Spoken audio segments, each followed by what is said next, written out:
maybe that 2 hours of baseball is the only role model they have or chance to communicate or have somebody tell them they appreciate them, you know? And I've had some players that have probably been better at it than me, you know, and that's really helped me. I've had some players, you know, I have a player that graduated last year. We'll tell every time we talk, he'll tell me he loves me. I'll tell him I love him, and comes from a great family. He was just raised well, but it means a lot to me. And I think it meant a lot to have other kids see that, you know, like, and maybe emulate it. Hello, everybody, and welcome to the world's favorite youth baseball podcast, Clearing the Bases, featuring Coach Jimmy, Phil, and Jerry. I'm David Friedman. I want to thank you for coming along on this ride with us. So, like, we're very similar to you, where there's very rarely a cut. If it's a cut, it's more of a behavior issue from a kid that's not going to bring anything to the team. You know what I mean? Like, but we're not looking to cut. We're looking to help and assist. But then you also know occasionally there's a kid that just isn't going to be okay with being on the bench. His parents aren't going to be okay, and he's going to negatively impact your team. So get ready for a lesson in humility from Scott Steltz, the head baseball coach at Chatham High School in Chatham, New York. I got to tell you, you know, this interview with Scott was great. He's such a humble guy, full of humor, full of knowledge, and has so many lessons that you're going to get from him in this episode. I mean, we go through everything, you know, multi-sport athletes, culture, how to build a program, relationships, the effects of travel baseball on high school baseball. Just so much good stuff. I got to tell you something. You know, here's a coach right in my own backyard here in New York, and what a treat it was doing this show. So sit back and relax and listen to Scott Steltz.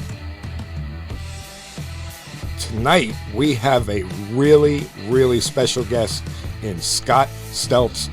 He is the head coach at Chatham High School, and we actually have a back-to-back state championship coach, and he is the 2023 ABCA ATEC High School Division III National Coach of the Year. Now, Coach, I see that you've won that award, you know, this past year, but is that the third time you won it? No, that is the first time I won the national. I did win the regional a couple times. I won the regional in 2009, and then just recently, about 4 years ago as well. Okay, well. And then again, 2020, obviously to win the national, you also win the regional. So the last 2 years as well. I think the national award came from winning back-to-back state championships there. Right. So, you know, I don't think I'm much different than I was in 2021, but just had a little better talent.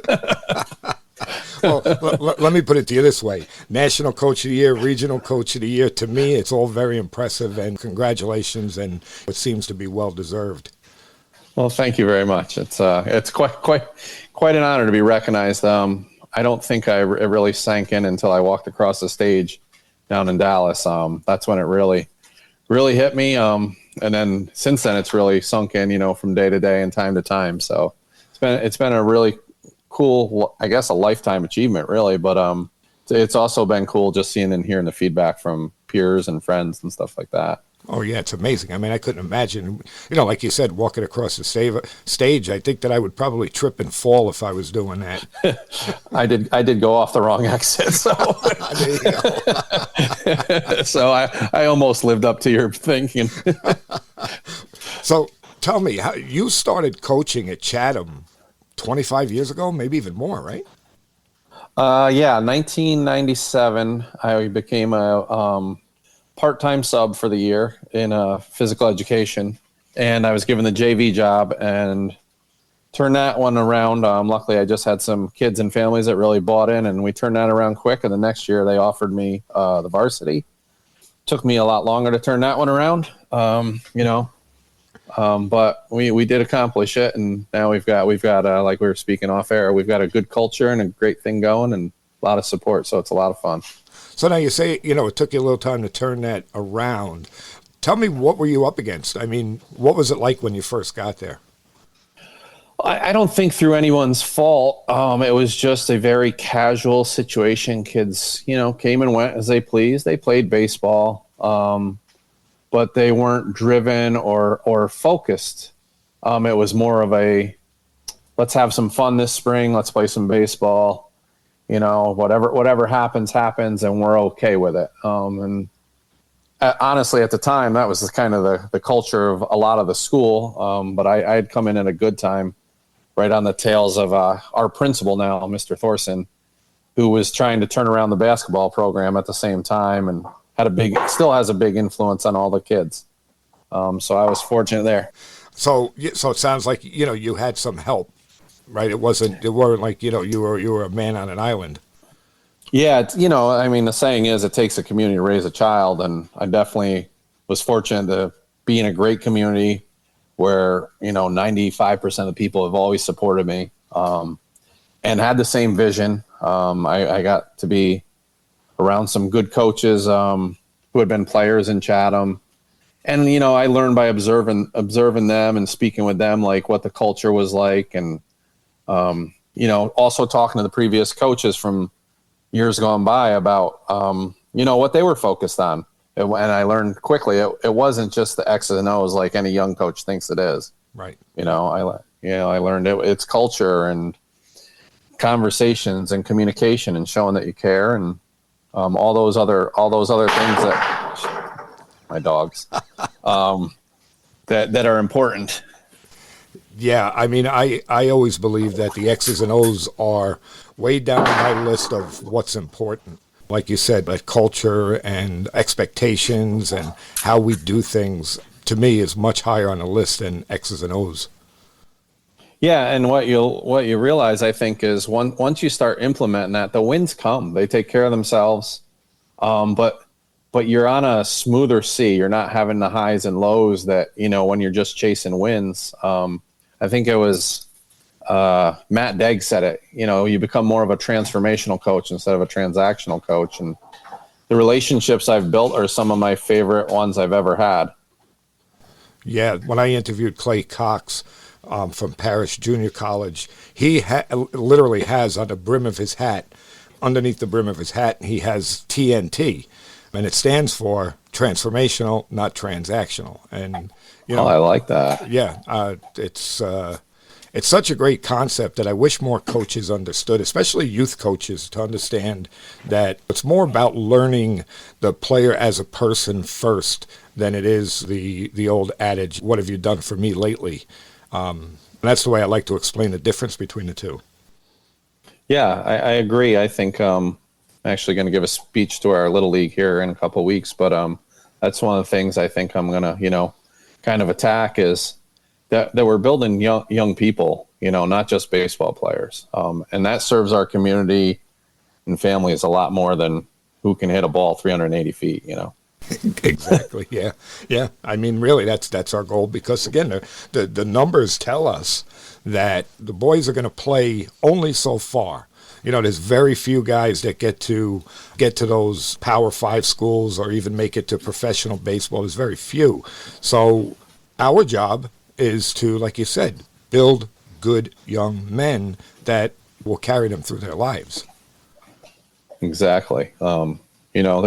I think there's no better feeling than when one of my former players comes back, or we go to a wedding, or I get to see their first child and see how they, turned into young men and responsible husbands. And to me that, when you're young, you don't think that way at all. And that's nobody's fault, but it definitely really drives me now. Just yesterday, one of my former players on my 08, we lost in the state finals. But he's a trooper, and he just popped into the school doing his walkthrough. And it was just such a cool moment for me to see him. Here he is, married, got his professional job. It was just really cool. Yeah, it's amazing, isn't it? I know it's it's really, really something special when that happens. So, talk to me a little bit about, again, I'm going to go back to when you first started coaching. Okay, so you came into a program that needed a little bit of work, and I'm sure one of the first things that you wanted to do was maybe build your coaching staff. How'd you go about doing that? Well, in our district, our assistants are unpaid. So you get to basically select them as long as they're willing to do all the legwork to becoming certified, in New York State. So I just picked some good friends that were quality people that I knew would help shape the kids and help shape the program. and, be the good cop while I was being the bad cop. Cause when you're turning around, there's a lot of moments where, you've got to draw your line in the sand and then protect it. And, there's a saying, anytime, whatever standard you walk by becomes a new standard. Mm-hmm. So, basically whatever you're allowing, you're teaching. Yeah. And so it's important to have those assistants that will, softly keep the kids in line while I'm the one that, kind of forces the issue. Right. And then also a big thing was who I had, my support staff in school. The guy I mentioned earlier, Mr. Thorson, we've always had very similar viewpoints on that and building the culture. And so I knew it was top down in our district because he was now the principal. So, I knew if I said something or held a player accountable, I knew I had administrative support to back me up. And that's, you can confront issues a lot more confidently when you have that support. Yeah. And I'm finding out that in my school district, I'm getting that support. Obviously I'm new to the job, but I'm finding out that I am getting that support because what I'm doing is anytime I'm in a situation where I may be doing something like that, where you're holding someone accountable for something, I'll run it by the AD and he has yet to say to me, no, you can't do that. Yeah, that's big. That'll speed up your process. That's for sure. Yeah. When you can hold them accountable and you've got support, it makes it a lot easier. Yeah. Well, what I'm finding, as far as building the coaching staff is, and I'm sure you're going to agree with me, but it sounds like you had a little bit easier road, but it's not easy because again, I'm in the same situation where there's, the varsity assistant will get a very small stipend, and then the rest are all volunteers, and it's a struggle. Yeah, I've been blessed recently. Good friend and a former girls coach, our varsity soccer coach for a few years. His son played for me. He's been on and off with me for probably the last 15 years. I mean, he's truly a leader of men, and he just does it. He just volunteers. And then my pitching coach is a former player, so I don't have to tell them my expectations. They have the same or higher sometimes. So you hand over an hour of practice to them, and it's done right. Yeah. And that is big, right? Because then you can manage what you need to manage. Like I'm not a catching guy, so having guys that can teach catching or whatever, it just makes everything run so much smoother. And I feel it helps us stay ahead of the curve a little bit, because of our consistency and our camaraderie with our coaching staff. Yeah, I believe that's really important. I mean, if you could have your coaches run out there and like you said, you don't have to worry about what they're saying to the players. You don't have to worry about what they're teaching. That's the perfect world, right? Right. Yeah, absolutely. It's like having a great wife, right? You know that no matter what happens with your kid, they're going to get the same message. Yeah, exactly. And that's people don't think that's a big deal, but also the other thing I think that people overlook is the kids can sense when there's a riff in a coaching staff, and we don't have that. I could literally take 2 weeks off and come back and we'd be right where we needed to be. Yeah. I don't know if that says more about them or less about me, but it's a great situation. Yeah, but that is so true. They definitely will pick up on it. And yeah, I mean, then you're sunk. Then you're in a really bad spot. Yeah. So, in your case, all right, this is something that's always since I started doing my research on you, it was very interesting to me. Back-to-back state champions. Okay, everybody's got to be gunning for you. How do you handle that? Well, one of my assistants, Coach Doyle, came out with shirts with targets on the back for last year, for 23. We embraced the target. It said, embrace the target. And we went about our business. We just told them, hey, this is what you want. You're getting everybody's best. You're going to get everybody's best game. You're going to get their best pitcher. And by the time sectionals comes around, we're going to be even more prepared. And it really played out that way. We got everybody's best, and our kids embraced it, and even our community embraced it. We had a lot of excitement buzzing around last year about being ready to play these bigger schools, or the rival games and all that. And so it was almost like it enhanced the experience. And I think that's the best way to handle it. You're going to play them, so you might as well embrace the fact that they want to take you down. Right. That's what you want out of your competition. You don't want them to roll over. So sure, because you won't get that in sectionals. So. But I also think that says a lot about your culture because, it would be very easy for your players, especially I'm assuming you had a decent amount of returning players, but it'd be very easy for them to just walk around with their chest out and, hey, we're state champs. And think that they're all that. But in order to come back and put your nose to the grindstone and work hard to maybe try and repeat that championship, well, that says a lot about your culture and your program. Yeah. I think that's a reflection of our coaching staff, but I think also it was a huge reflection of who our team is. Our players, teammates, leaders, they all bought in. They bought into their positions, their responsibilities, and just there was never a day where I didn't think we gave 100% at practice last year. And when you're first turning around a program, it's probably the opposite, right? Yeah. You come home once every couple of weeks and you feel great about a practice, and the other days you're like, I'm not doing this right. But I was just blessed. I mean, our kids were, they're 3 sport athletes here. It's a small school, and the coaches around them, just kept them motivated and driven. And then they just hand them off to us, and we just polished them up and kept going. Yeah, that's fantastic because, you made me laugh when you were saying that. Yeah, in the beginning, it's, what am I doing wrong? I come home and I'm like, got my head in my hands, like, oh my God, what am I doing? How am I going to do this? But I think that just as long as I stay along the right path, eventually everything will come together. It will come together. You stay the course and get some leaders and good teammates to buy in, and dominoes will start to fall. Yeah. And then once it goes, it goes quick, and it gets to be a lot of fun. Well, that's very encouraging to hear. So, I've taken the direction of that. My program is going to start with this year's freshmen.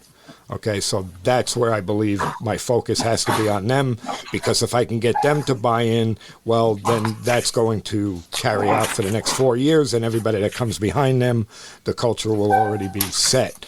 So that's the way I'm looking at it. Yeah, I think you're right. Hopefully you can grab a couple other underclassmen, whether it's, sorry about these dogs, sophomores or juniors, to buy in with you and start putting them on the right course. But it takes a while. It's never going to be as fast as we like as coaches. I can tell you that. Yeah. Yeah, that's for sure. But once you get a couple working and driven, the other ones will fall into place. And then once you get the core, then it's easy. You just kind of not eliminate, but try and just encourage the other ones to join in. Right.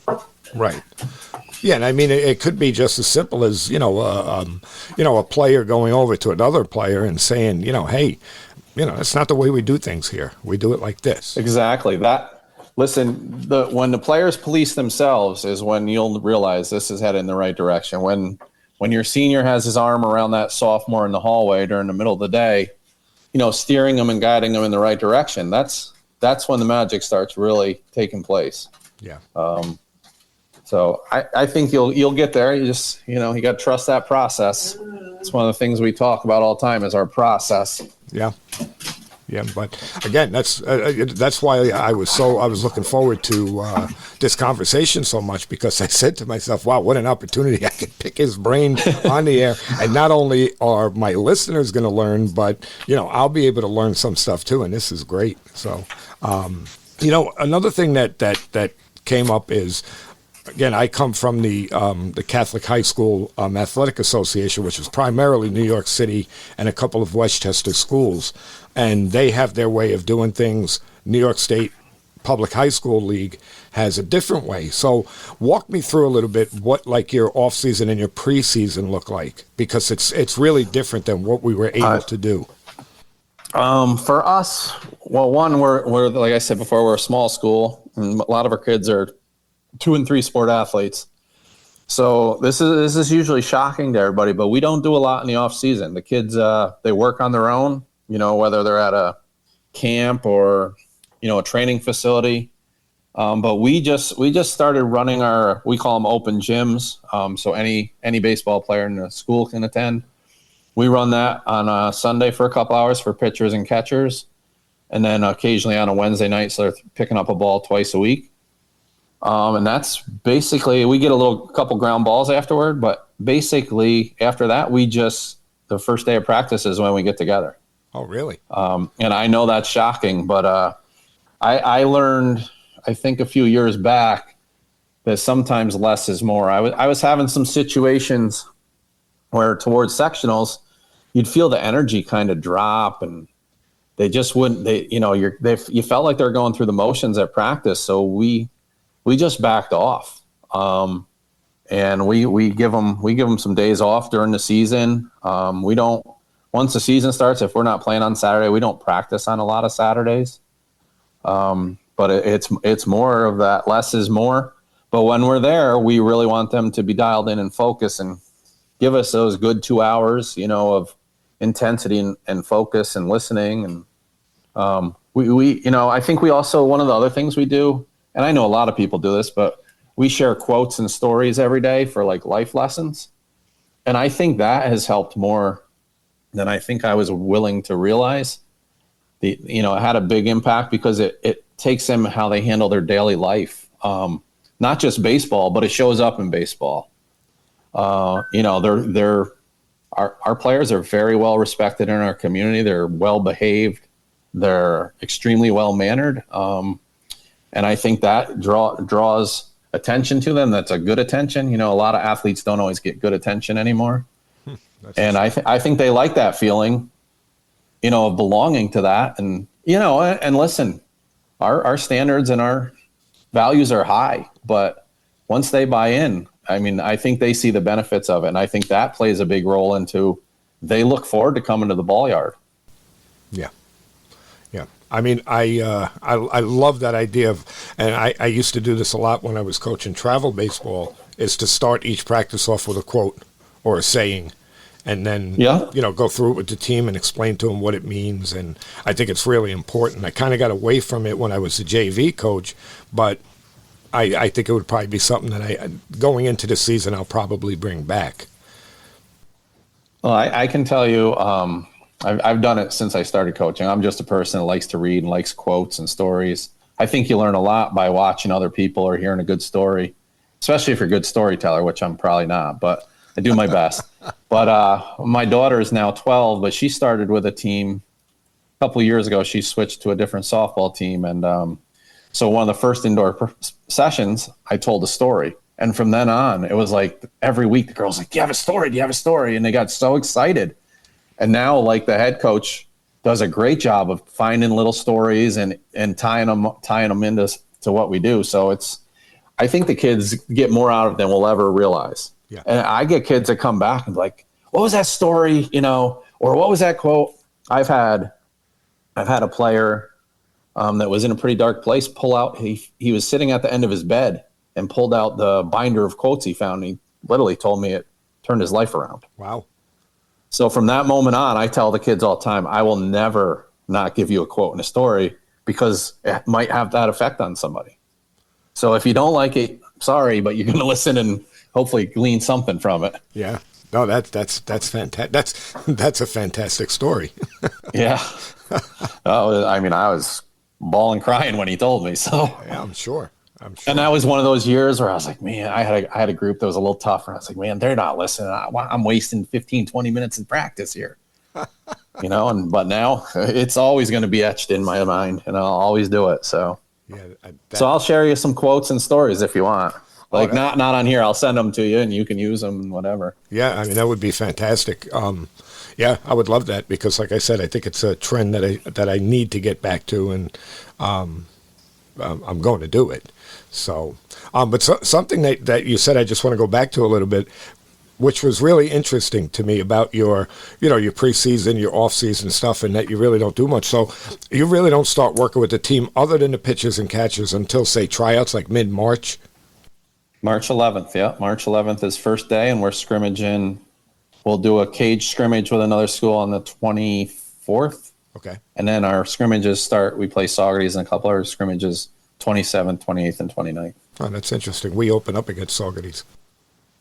They got a dude down there. I got a couple, but they got a real dude there, that sophomore. Oh, really? Van Valkenburg, yeah. He's a Miami commit. Okay, awesome. And Mike does a good job with them. Okay. Yeah, I'm looking forward to that. I believe that's April 4th. I think we open up against Saugerties. Okay. Yeah. I don't know if I can give you a scouting report. I'm pretty close with Mike, so. That's all right. These are things that I need to learn on my own. But you had said that, and and the reason why I brought it back up is because it was interesting to me, because I'm now doing open gyms with, like you said, it's open to anybody can come, and we're doing that, and I'm going through very specific baseball stuff with them, because we're kind of like you, where our school is very small, so most likely I don't think that anybody will get cut, but that's subject to change, but there's not a lot of kids.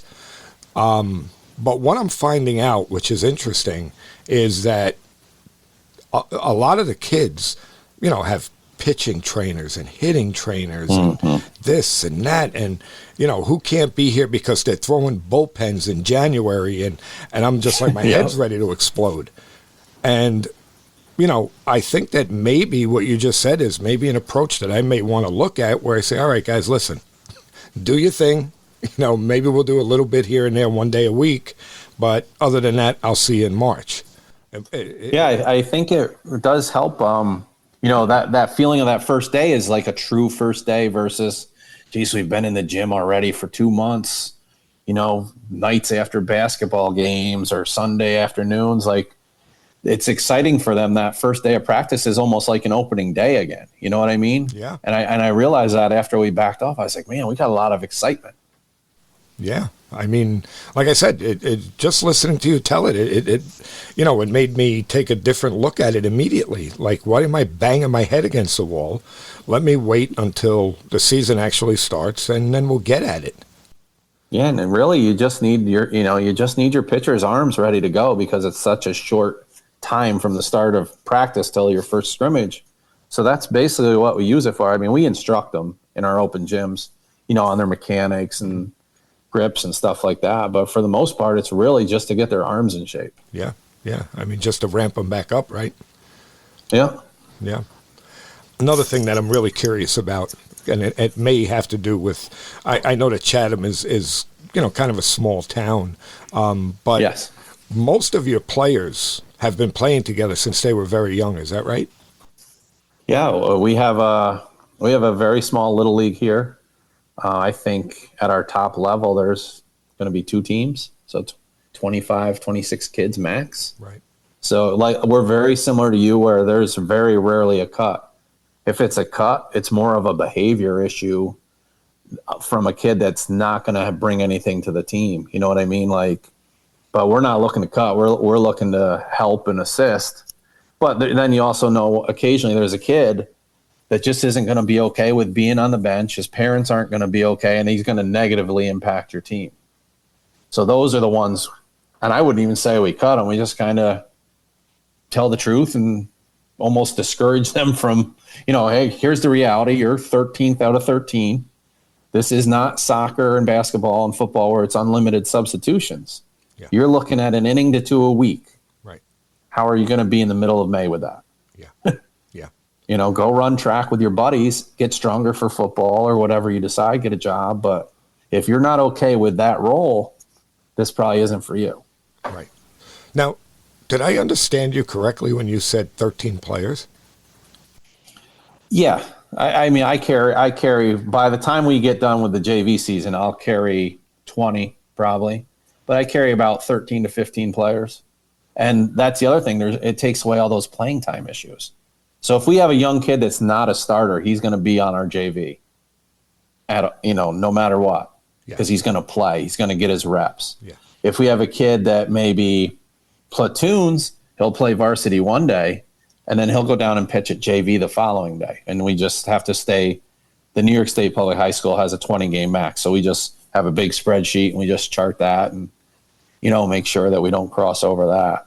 But That's how we run it. Like, we want them on the field as much as possible. Occasionally we'll bring up 2 kids, to back up or sit and learn the system at the varsity, but it won't be consistent. We would rotate the JV kids up, so my sophomores, maybe Monday we bring up 2 kids and they sit and maybe they get in that bat or pinch run if the game, is in hand.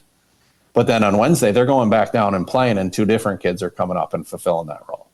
So then when they come up, they're kind of used to the system already. So go ahead. I was just going to say, so you mean when they come up, when the JV season is over and they come up to varsity to finish out the year, is that what you meant? Yeah, then they'll come up for like the end of the JV season, going to sectionals. They come up permanently, usually mostly just either my better players or my sophomores that I know are going to contribute the following year, or the better behaved kids. Sometimes it's a kid that can run a chart, who can run the, steel chart or the, other charts for us in the dugout and can have an impact there. I have my sons come up, they've been doing it since they're in 8th grade, but they come up and they try to pick signs from the other team, or, pick up little details, stuff like that. Pick up the pitching tendencies, like what pitch they throw, we chart that.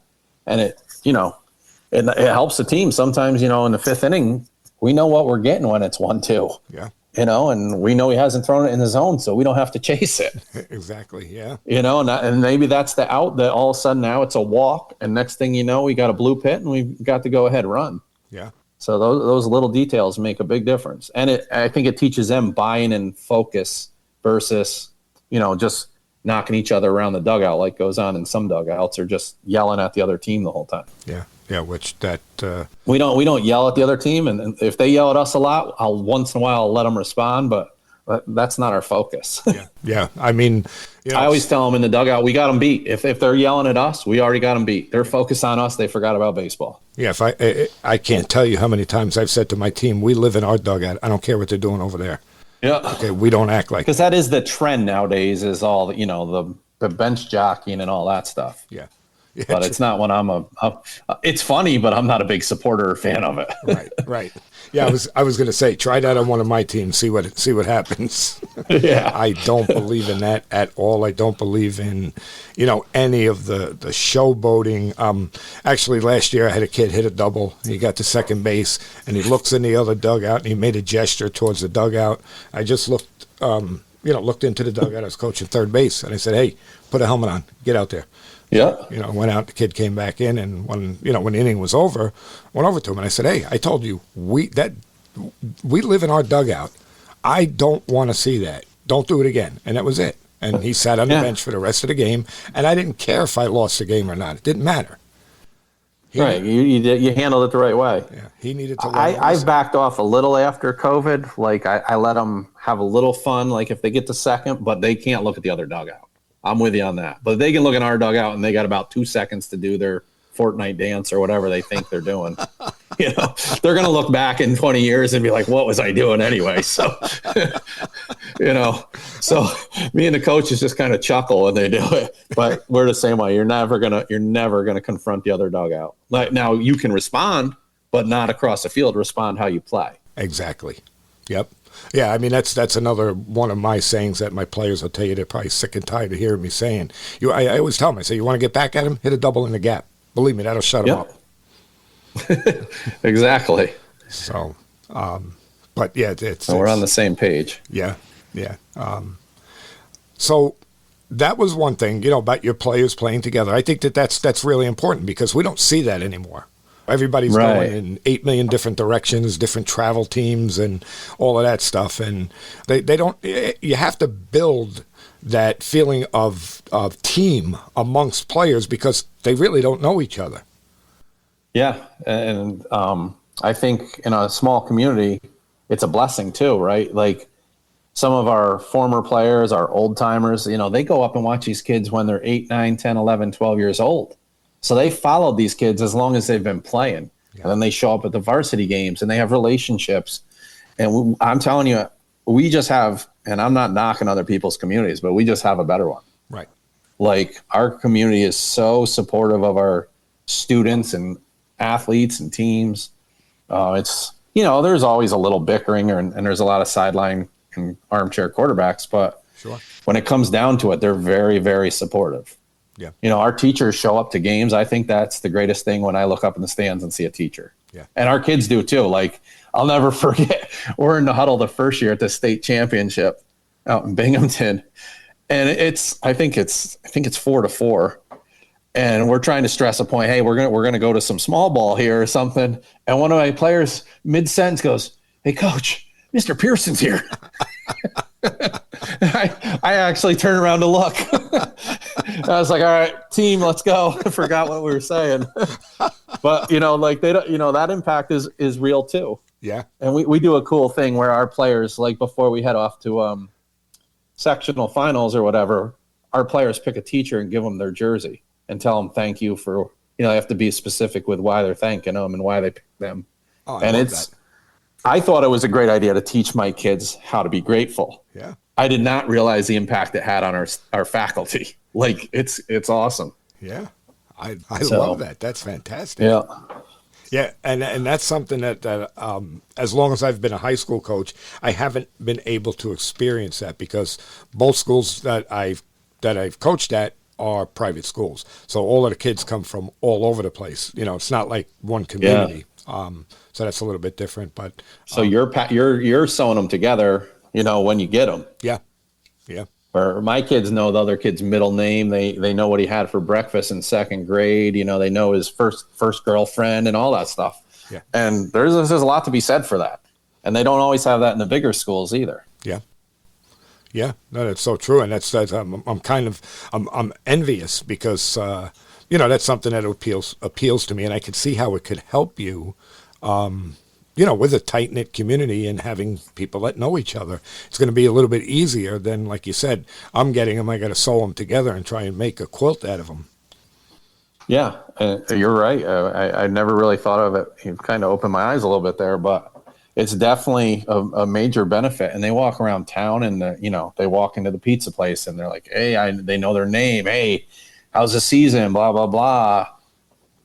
But it's also good because, like, if a kid's speeding through town, I get a text. Yeah. Hey, Jimmy's flying through town. You want to talk to him? Yeah. Sure. And that's a benefit too, because they learn, like, everyone eyes are on you. Yeah. Like, your reputation can be ruined in one bad decision. So, yeah.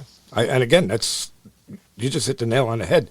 That's one of the reasons why I love that. If somebody's going to call up the baseball coach and say, hey, one of your players is acting like an idiot, you want to know that. That's fantastic. Yeah, I'll tell you, we were leaving for the States last year, and we had a player that we were really close with. He had a rough year last year, like, mentally. And he came in pretty hot he almost missed the bus, and he knew we were leaving. Like, we were leaving if he wasn't there. And he came in flying in. Coach, I got pulled. I said, I know. I already got a text, bud. I already know you got pulled. Oh my God. Oh, I'm sorry. But like the look in his eye that I knew, like, he got pulled over 2 minutes before that. It's just, and then his roommate missed the bus in, where were we at? Oh, Plattsburgh for the regional game. Coming out of the hotel, he missed the bus, and we left. Oh, geez. And he found his way to batting practice. I said to him, I didn't say much for about 30 minutes, and I just put my hand on his shoulder. I said, I bet you won't be late again. No, sir. I'm just curious. How did he get there? Would his mom and dad take him? He found a girlfriend of one of our players was in the hotel, and she drove him over. Oh my God. I mean, we didn't tell him where we were going, nothing. Like, we're like, the bus leaves, but if you're not on it, and sure enough, he was not on it. Oh my God. Yeah, I think the kids were more panicked than me. I was like, he'll figure it out. He's a resourceful kid, Oh my God, what are we gonna do? Like, he'll figure it out. And sure enough, he just pulled up, jumped out. Sorry, running, shirt untucked. Oh God, that's fantastic. But memories, right? I mean, he'll probably won't be late to work. Yeah, exactly, right. And again, like we talked about in the beginning of the show, what's the important part of what we do is teaching them how to be young men. So there he learned his lesson. Exactly. Yeah, that's great. So. Let's talk a little bit about multi-sport athletes, because I've heard you talk about it, and you and I are on the same page with that. I love it. As a matter of fact, somebody had said to me lately about doing the winter workouts, with the players. And somebody said to me, why is it fair that so-and-so who's playing basketball doesn't come to one of them? But if so-and-so is not playing a sport and he doesn't make every one, you frown upon that. That's not fair. And I'm like, no, wait a minute.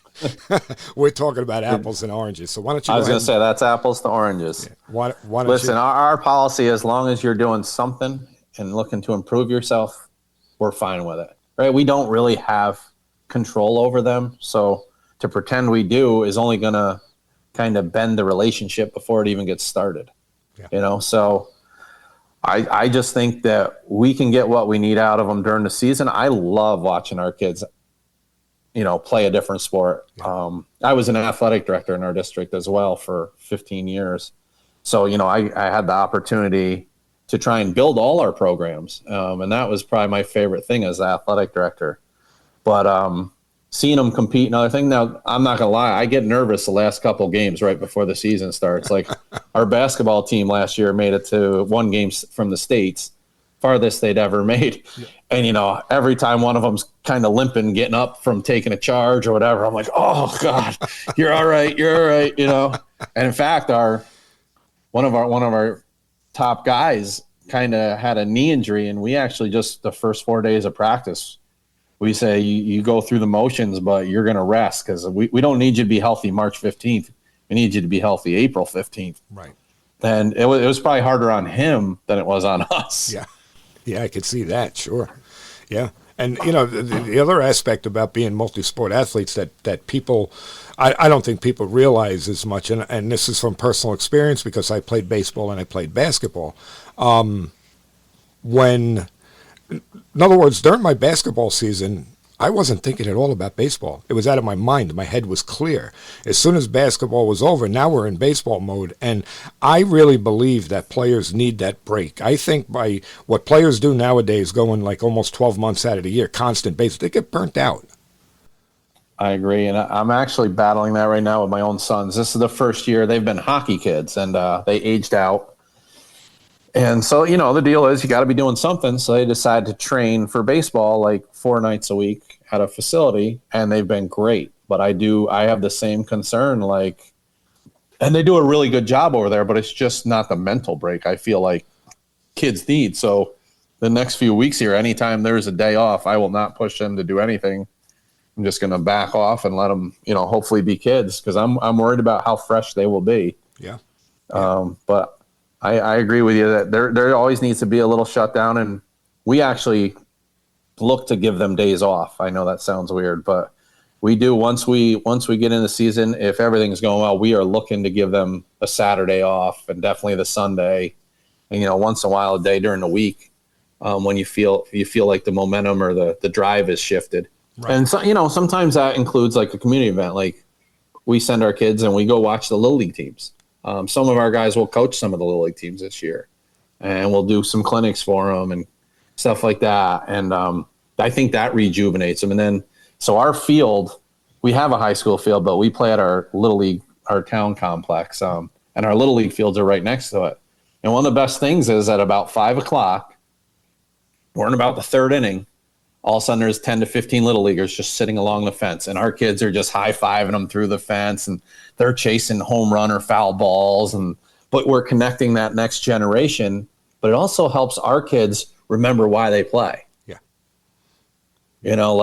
And they go up and they see my neighbor Ari is going to be our bat boy this year. And they go up to the game and they'll see him rip a double, and my guys will go crazy, because they think, well, we helped that kid. Yeah. Yeah. He's been the bad boy. He takes every rep we take. And, Ari, he's on cloud 9 because here's the state champs cheering for him and they know his name. So it's, those things, they don't seem big, but they are significant.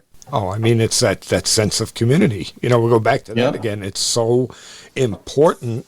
And, it's just, it breaks my heart that here in East Fishkill, we've gotten away from that. Most towns have. There's no more. Yeah. There's no more Little League. It's been decimated. It's been beaten down, and it breaks my heart. It's a shame because of what you just said. I mean, those kids those are things that they'll never forget. Yeah, those memories, just high-fiving the kids or getting a foul ball. If they ask for autographs, my kids don't even know how to do an autograph half the time, which is it's really cool for us to watch as coaches, Yeah. We have an autograph day the last 2 years after the state championship up at the Little League, and it's really cool for our players. I think they enjoy it probably more than the little kids do. It's really fun to watch. So yeah, I mean, I really love to hear, that. I mean, and like I said, in the town that I live in, it's crazy to me the way that I'll use myself as an example. If I went to let's say I went to the local it's actually a Cal Ripken in our area. If I went there and I said, hey guys, listen, I'm going to bring a couple of my high school players over here. Let's run a clinic for you boys, and let's work with them. Bring your coaches, bring everybody. Let's have some fun. They would kick me out. oh my goodness, They would tell me to get lost. See, we don't need you. yeah, see, that's the opposite here. Like our community would soak it up. We're going to run a little coaches clinic here this year for our Little League coaches, and we'll have our players doing the live demonstrations.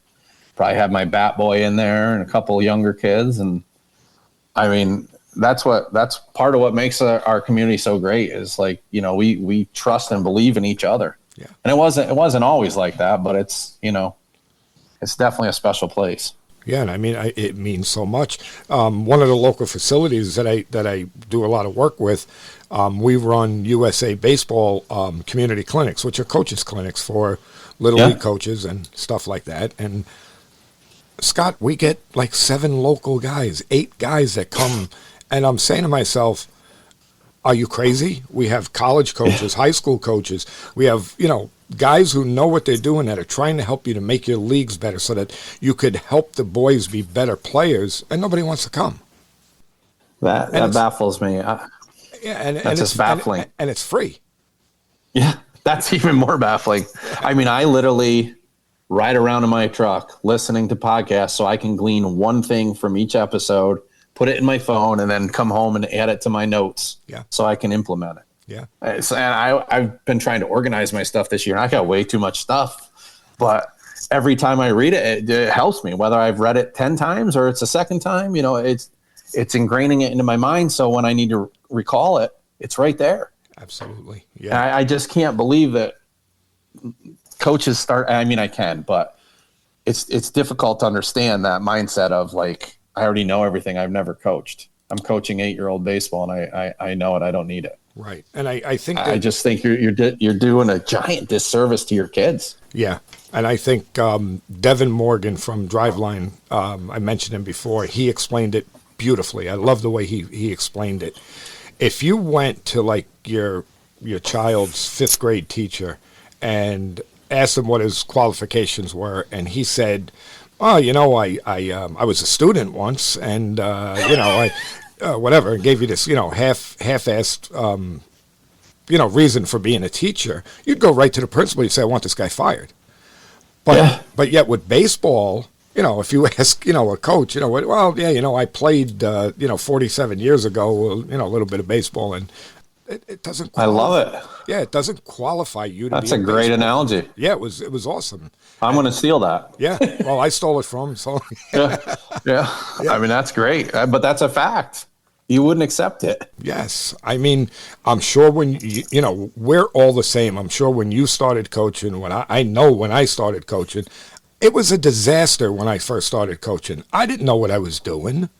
The only 100%. way I got better was learning, studying, and for even lower level coaches, my feeling is that yes, you don't have to know what a Scott Steltz knows. You don't have to know what I know. You don't have to know all of this stuff, but you do have to know the basics to be able to help these young kids be better.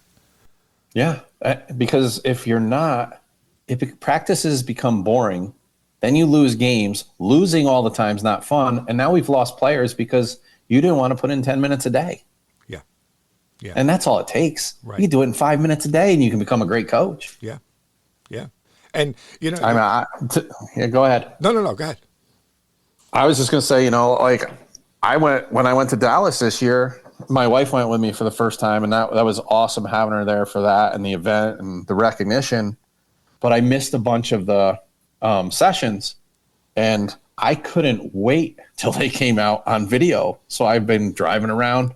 I shouldn't be driving around with videos on, but I'm not watching them. I'm listening to them, and but I couldn't wait. And I've been to that everyone for 18 years, and to Cherry Hill for 25 years until it went away. Now I replaced that with the New Jersey Coaches Conference, which was good. Yeah. And I'm not looking to become a genius. I'm looking for 1 to 2 details. And you always find them. There's always, a new drill, a better way of saying it, Yeah. And the more ways you say it, like being a teacher, the better chance it's going to sink in. Yeah. Yeah. Well, I mean, you just brought me into something with the ABCA. I don't understand why. And as a matter of fact, I am now sitting on the youth baseball committee for the ABCA, and congrats. Yeah, we're trying to promote, more people joining because of what you just said. If you're a coach at any level, I don't care if you're coaching 5-year-olds, there's something that you could learn from the ABCA. Like you just said, if you walked out of there with a couple of pointers that are going to make you a better coach, then it's worth it. Yeah. And not to plug the ABCA, but it is great, but it's cheap. Yeah. $75 gives you access to 25 years of clinics. Yeah. Yeah. And I go back and watch those old ones. Yeah. You can barely make the guy out. It's so scratchy and grainy, but man, you can still learn a lot. Yeah, absolutely. There's no doubt about it. And it's funny you said it, because this year, and I don't know if you ever, did you walk past Podcast Row at all while you were there? I did. Okay. Yeah. So you saw my booth. Yes. Okay. I just didn't know it was yours at the time. The thing about it, when they contacted me and asked me to do it, is that was my first thing that I said. I said, wait a minute.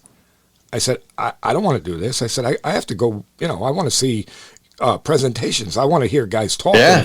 If I'm out here, I can't do that. And then I said, wait a minute. I can have them all on video. Yeah. So, I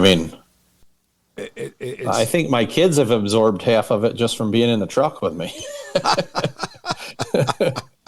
And half the time I don't think they're listening. And then like 2 weeks later, they'll recite something that was in one of the videos, and they'll be like, the UCLA coach said. And I'm like, oh, okay. All right. You were listening. Isn't that great? Yeah, it's awesome. Yeah. But it sparks some good baseball conversation and softball conversation. Yeah. In the ride. So yeah, but absolutely, I always feel that whether it be ABCA, USA Baseball, there are so many good resources for youth coaches and young coaches to study and learn. I always use as an example a simple little thing like when you take your lead off of first base, how your feet should be positioned. It's a very simple thing, but it's important. And what is it going to take you? 10 minutes to teach somebody? Learn it. Teach it to a kid when he's 5, 6, 7, 8 years old. So by the time he gets up to high school, we don't have to teach it to him. And it saves the embarrassment of him getting picked off 2 or 3 times and not understanding why. Exactly. Yeah. So, but I can go on about that topic forever. But I want to get a couple of more things in before I let you go. One of the things that I heard you say, and it's something that I live by also, there's a lot of things that you do that I'm in total agreement with, and I think it's better to hear you explain it than hear it from me. But you had mentioned something about loving your players or letting your players know that you love them. I do the same thing, and I want to hear it from you. Why and what's the importance of it? I think it runs deeper than we'll ever realize, but you don't know what each kid brings to the table, like family-wise, emotionally, socially. Maybe you're their best role model. Maybe you're their only role model. Maybe you're the only one they can talk to about certain things that they can't talk to their parents about. So having that kind of relationship, I think, lends to better communication, but it opens it up where they build a lot of trust in you. Like if they know you're genuine and they know they can trust you, then they know when you're yelling at them that one time or second time of the year, because they probably were fooling around, that it's not out of a place of hatred or spite or anger. It's because you care and you want them to be better. And I don't know. I grew up in a single father home. My mother passed when I was young, and my dad was a military guy, but he always expressed that he loved me. And to me, it was important because we didn't communicate super well, but I did know that he always, no matter what I did. And I just thought that was important to pass along because there's, nowadays there's a lot of kids that come from single homes, broken families, situations where they just go in their room as soon as they get home and don't communicate with anybody. They're on TikTok and their headphones are on, and maybe that 2 hours of baseball is the only role model they have or chance to communicate or have somebody tell them they appreciate them, Yeah. And I've had some players that have just probably been better at it than me, and that's really helped me. I've had some players, I have a player that graduated last year. We'll tell it every time we talk, he'll tell me he loves me. I'll tell him I love him. And he comes from a great family. He was just raised well, but it means a lot to me. And I think it meant a lot to have other kids see that, and maybe emulate it. And I think that impact is lifelong. Maybe I'm the guy that when they're in their darkest spot, they can reach out to. Yeah. If need be or whatever. Yeah. It goes way beyond baseball. Like we were talking before. This is way deeper than baseball. The society is in a different place nowadays. There's more animosity and hate in the world than there is love. Yeah. And I don't think we as adults always reflect on what we had compared to what they don't have in that regard. Very good. So I think it's important there. Yeah. And I mean, I do, or I will say, it's not an easy thing to do at first. No, it's uncomfortable. Very uncomfortable at first. But you don't know what you're going to get back. It's like telling your girlfriend the first time. that 2 seconds of silence, man, that can break you. Oh, that's so true. But yeah, when I first started saying to my players, "Hey, I love you, bud," it didn't roll right off my tongue. But eventually, more and more, putting your arm around, like you said. Maybe you beat a kid up a little bit because, he did something wrong. And usually with me, I usually beat him up over a mental mistake, not physical stuff. Exactly. But then afterwards, you go over and you put your arm around him and you say, "Come on, you're better than that, bud. I'm getting on you because I know you're better than that. I love you to death. Come on, let's get it going." Yeah, exactly. We always tell, like my assistant coach, he's famous for saying, "You don't have to worry when we're talking and yelling at you. You have to worry when we stop." Like then you got to be concerned. That means we either given up on you or we hate you. And it's kind of, it's true. Like, in a relationship at home, you're always talking. There's always banter with your family members, and that's how it should be with a team. Right. Yes. But some kids aren't used to that, don't know how to handle it. But I think in the long run, they always appreciate it. Yeah. I think they always appreciate it. Yeah. And I think a lot of times that reflection comes past graduation. Yes. It may not always hit at the moment, but 2 years later, you get a text out of nowhere. "Hey, coach, that one time you said this, I get it. I applied it today." Yeah. I'm like, I got a new phone. Who's this? But yeah, I mean, it's I could tell you a story. This is going back years ago, real quick. I'll make it as quick as I can. But there was a player on my team, good baseball player, talented, and I wrote him a lot. He was about 14 at the time, and he was upset. So one day his dad came over. His dad was upset, and his dad started saying to me, "Why are you riding my son all the time?" So I said, "Sit down." So Dad sits down. So I said to him, "Do you know why I ride him all the time?" I said, "Because he's talented. Okay, and I'm not going to sit here and watch him throw that away. Okay, I'm going to sit here. I'm going to ride him. I want him to be the best that he could be. Da da da da da." So he looked at me. The dad looked at me, and he was like, "I never thought of that." And I said, "Of course not." I said, "You're his dad." Right. Exactly. Well, that's exactly right, and you handled that very well. Right. So he said to me, he said, "Could you do me a favor? Could you talk to him because he's upset?" So I said, "Absolutely." Sit the kid down. Basically told him the same thing. And when I was done, I said to him, I said, "Let me ask you a question." And I used another kid on the team who was not very talented. And I said to him, I said, "You ever see me get on him?" So he said, well, no. He goes, that's why I don't understand. He's making errors all the time. He's striking out. He does this, and you never say anything to him. And I said, it's because he can't. Right. He's at his maximum ability level. That's it. I had a similar conversation with one of my top guys at the end of last year. I've been hard on him. He's been my bat boy since he was in 4th grade, and then he was one of my dudes last year. And about a week before, I just finally pulled him aside and said, listen, bud, I love you. I've been hard on you because I knew if I was soft on you, everybody would turn it against both of us, and so I appreciate you being my whipping boy. You handled it with nothing but class and dignity, but going forward, I want you to know, no matter what happens, I love what you've brought to our team and who you are. And I mean, he went out and helped win us the state championship. Right. Yeah. Yeah. I mean, again, communication, huge thing with our players. If we communicate what's going on, then they know that there's a reason. It's all really, really good stuff. All right, we're just about over an hour, so I want to hit a couple more things if you have time. Go ahead. Okay. Yeah. Number one, what are you seeing? What type of effects are you seeing on high school baseball that travel baseball is creating? For the most part, I'm probably the opposite. I think for the most part, it's positive.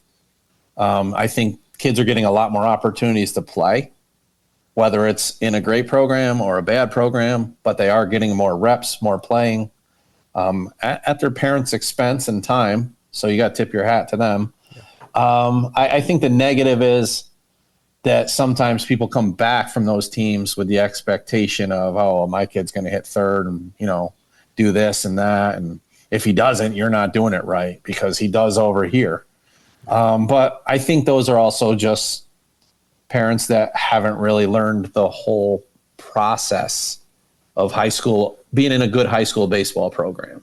And I like, the good news is I've been doing this so long that most of the kids and parents know who I am. So for the most part, I'm hoping they hear good things around the community. And I think that takes some of that away for me. And listen, they can get into programs, they can get overused. There's no doubt there's that problem. They can get lost in programs where they're shuffling program from year to year. And then they get those false expectations and sense of reality of what their next level is. I think travel baseball can hurt there, because they promise them the world for, a few $1,000s, and then all of a sudden at the end of their high school season, they got nothing to do. Yeah. Or they've been blown so much smoke that they think they're a Division I kid when they're a Division III kid. And we just try to tell the kids all the time, go where you're going to play, go to a school you like that you're going to enjoy because you're only playing baseball 2 to 3 hours a day, and go where you're going to have fun. Yeah. The number next to it means nothing. If you're not playing, the game is not fun. Exactly. Now, if you're working towards it and 2 years from now, you're going to be the dude, that's different. Right. But just to go to a D1 or D2 because it's that just doesn't make sense. Yeah.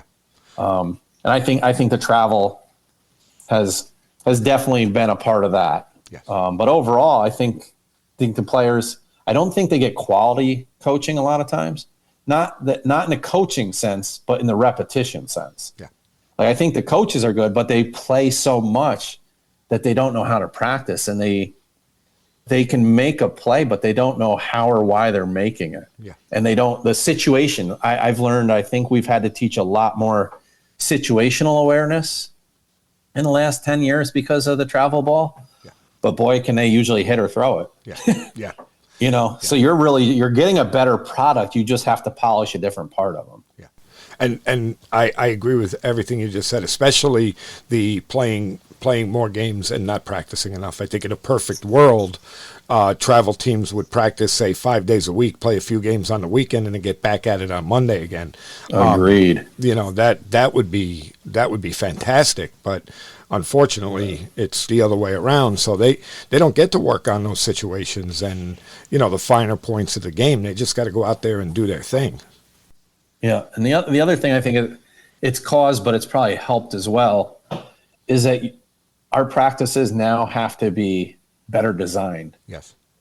Because they're used to just playing. So that first 3 weeks, man, practicing, especially if you're stuck inside, that becomes like a mental grind for them a little bit because they haven't had to do that. Yeah. Maybe in their other sports. But so for me, it's a challenge to make sure we're getting our stuff in, Right. but making sure it's fun and understandable as well. Right.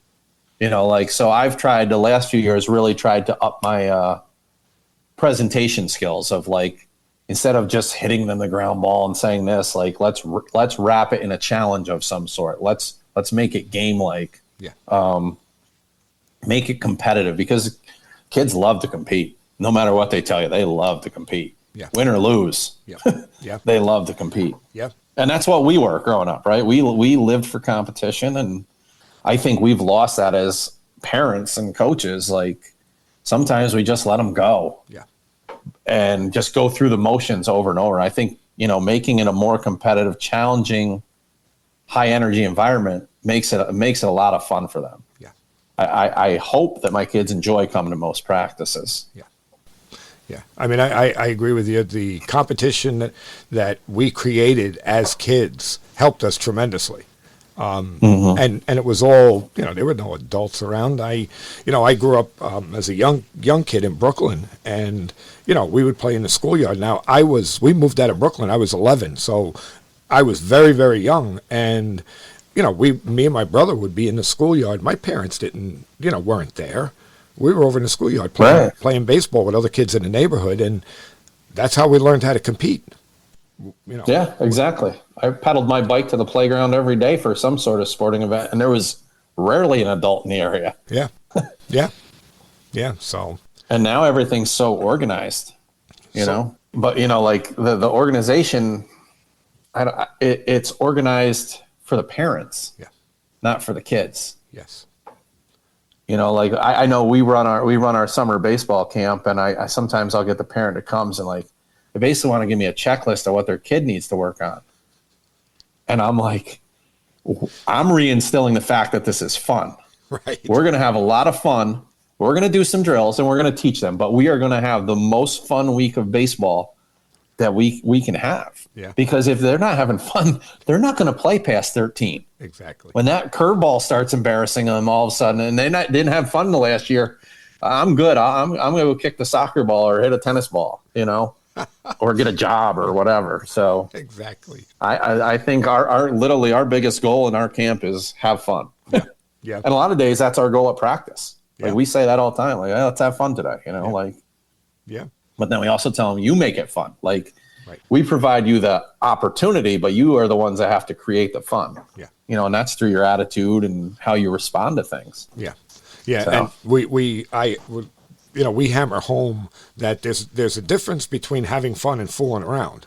You could have fun while you're intent and you're purposeful. You could still have fun. Let's just make sure we're doing what we're supposed to be doing right, and it'll be a lot of fun. But exactly. If we're taking reps just for the sake of doing it and screwing around, then that's a different story.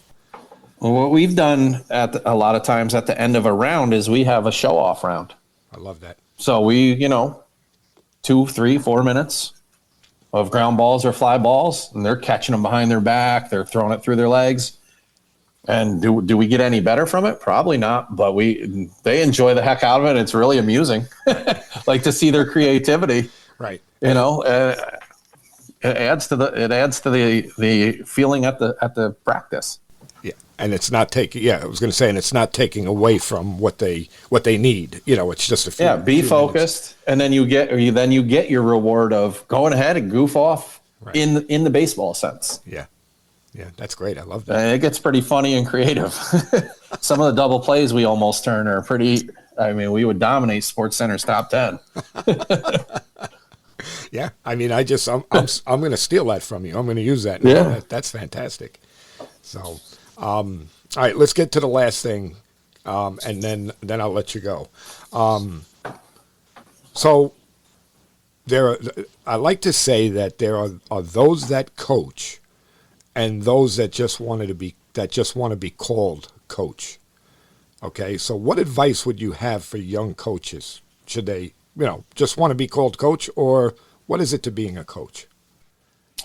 It's a responsibility. Number one, it's a responsibility. You have to be selfless. right? Because you're going to give up your time, you're going to give up your family's time, and some years there may not be that feeling of the reward, and you have to be okay with that. But it is, in my opinion, it's extremely rewarding. You want to be a coach, I think you have to have a love of learning if you want to be good at it. Like it's like we were touching on earlier. It's not okay to just show up with the same drills from 10 years ago.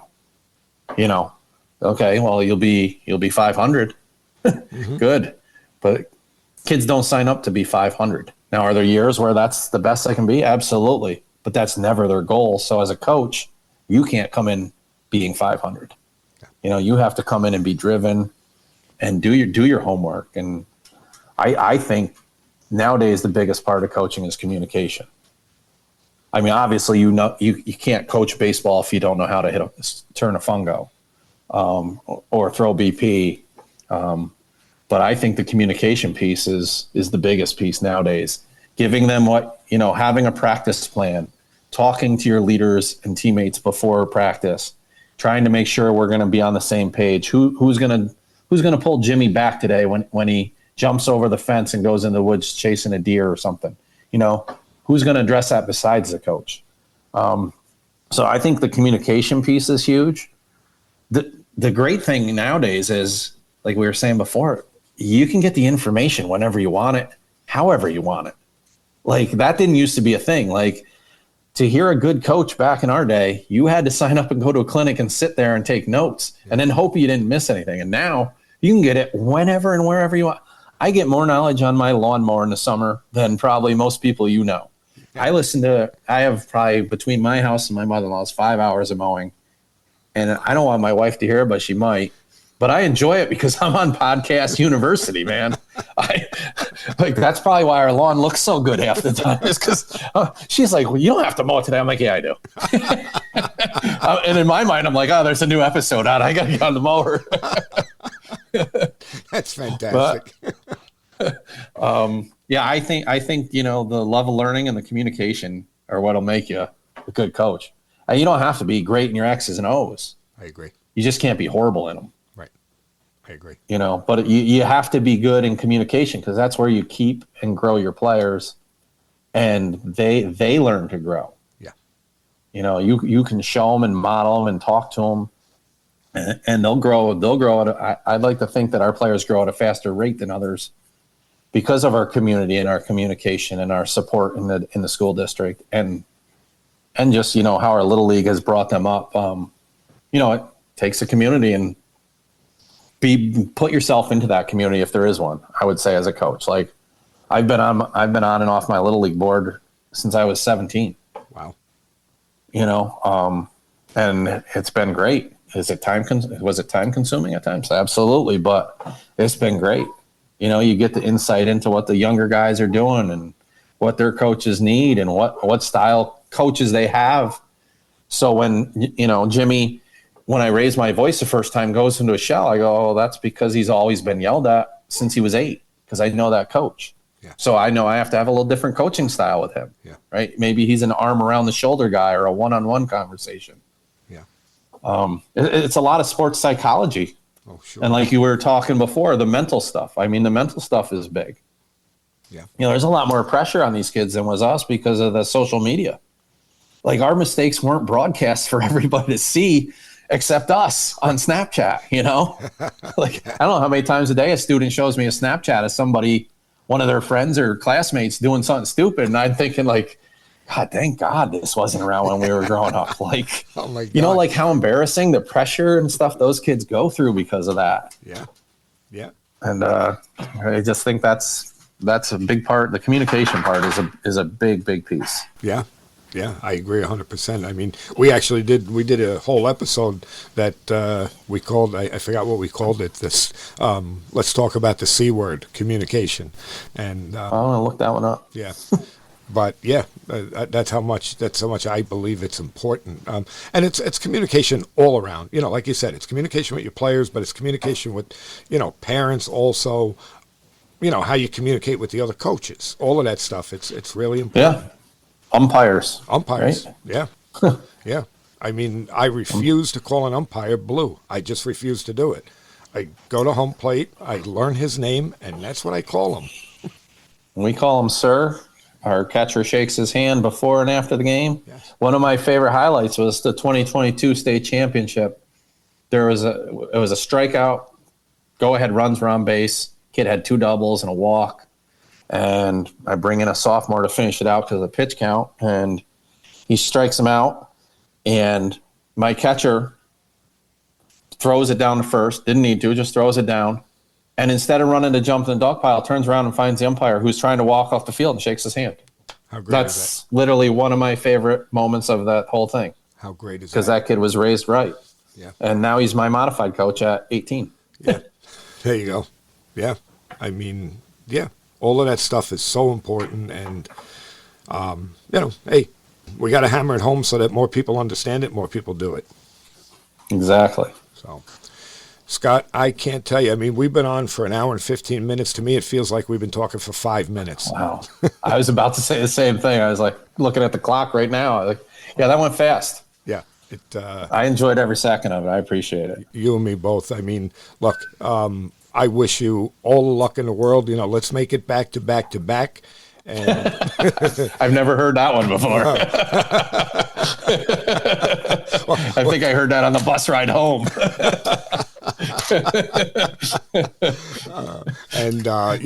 Nothing but the best. And congratulations on the National Coach of the Year. I mean, all of this. Obviously, everybody who's listening to the show has learned why he won that National Coach of the Year, because if you don't think that everything he just said is gold, then maybe you should be coaching golf or something. So.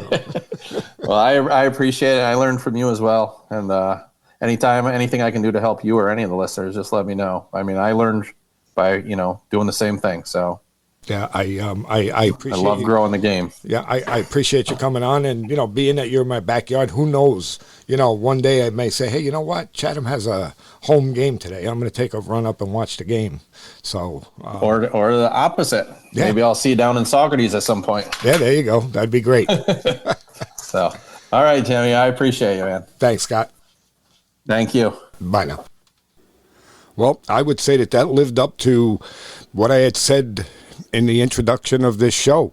Very humble, a lot of humor. We had a few good laughs, and, there was just knowledge pouring out of Coach Steltz. It was a really interesting episode. It was one that I really enjoyed doing, and like I said, the time flew by, and like usual, I could go on forever and ever with a lot of these coaches. It's truly amazing how many good coaches there are out there, and Scott is definitely one of the best.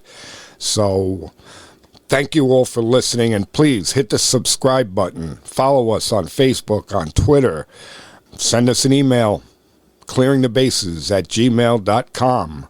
We love hearing from you, and, keep listening. You're really helping us grow this show. And I think one of the things that came through loud and clear on this show was that Coach Steltz knows people don't care how much you know until they know how much you care. Thanks, everyone, and we'll see you on the next one.